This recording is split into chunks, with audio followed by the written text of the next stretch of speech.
በላይ ዘለቀ ኢትዮጵያን ረግሟት ነው የሞተው። ቀኑ ቅዳሜ ነበር። ቅዳሜም ስለነበር መርካቶ በገበያተኞች ተጥለቅልቃለች። ወንድማማቾቹ ደጃዝማች በላይ ዘለቀና ደጃዝማች እጅጉ ዘለቀ መርካቶ በሚገኘው 4ኛ ፖሊስ ጣቢያ አጠገብ ተወስደው ከመኪና እንዲወርዱ ከተደረገ በኋላ ወደሚሰቀሉበት ቦታ ተወሰዱ። ለመጨረሻም ስንበት ይመስል እርስ በርስ አጥብቀው ተቃቀፉ። እጅግ ከመዋደዳቸው የተነሳ እኔ ልቅደም ይባባሉ ነበር።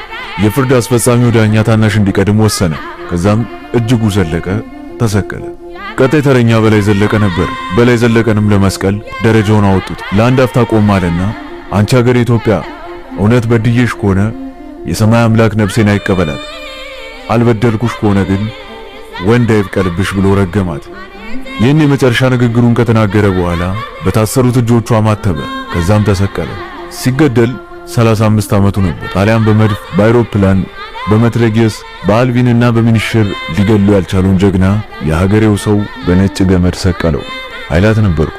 አዲዮስ